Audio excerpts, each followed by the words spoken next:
داشته باشد، خدا این روز را اینقدر طولانی میکند که از در همین روز یکی از ما اهل بیت که حضرت امام زمان علیه السلام داشته باید ظهور میکند.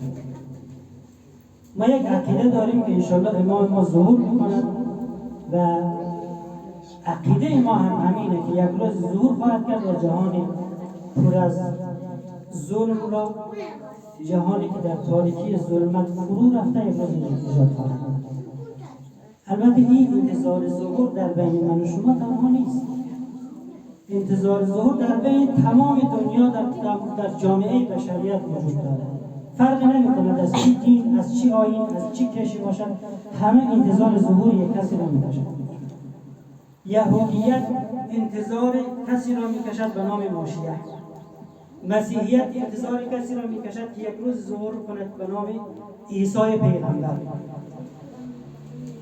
مسلمانان، تمام مسلمانان، نه تنها شیعیان، تمام مسلمانان اهل سنت هم انتظار کسی را میکشد که یک روز ظهور میکند و جهان را پر از عدل و روشن میکند و امید ما را که اون امیدی که داشتیم، امید سبزی که نام بردم، یک روز تحقق خواهد بخشید، همین امام زمان مهدی موعود است.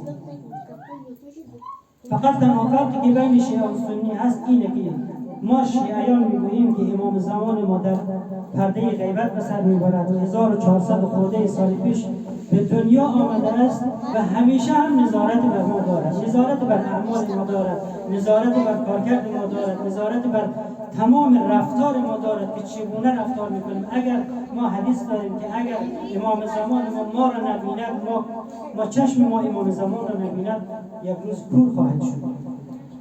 ما یک همچین حدیث رو داریم. امام زمان در بین من و شما هست، ما پرده غیبت و این پرده که جلوی چشم ما هست، بصیرت رو از ما و شما گرفته، امام زمان رو نمی‌بینیم. ولی اهل سنت میگوید که امام زمان مهدی موعود هنوز به دنیا نیامده.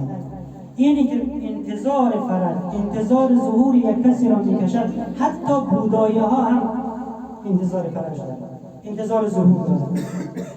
دوستان، اینه که ما امید سبز داشته باشیم که یک روز امام زمان ما ظهور کند، بیاید ما را از این لجنزار نجات بدهد، از این بدبختی نجات بدهد، از این گرفتاری نجات بدهد. یک امید سبزیه که ما زندگی رو برای ما شما راحت‌تر میکنیم.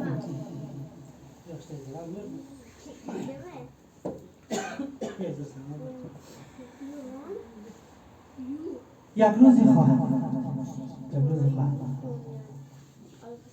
فقط یک جمله عرض میکنم. و چند وقتی در مسافرت بودیم اونا، فقط آمدم اینجا دیدم که چیه جلسه آمده است، چند دقیقه صحبت بکنم، چیزی نداشتم دوستان ازت کنم. یک روز خواهد آمد، فقط یک جمله عرض میکنم که حرف دل همه دوستان باشه.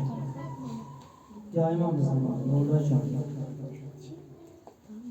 هر جمعه که میآید منتظر ظهورت هست.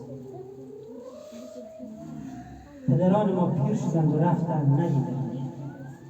ما هم دارید کم کم پیر میشویم، جوانا هم پیر میشویم، بچه های ما دارن جوان میشوند.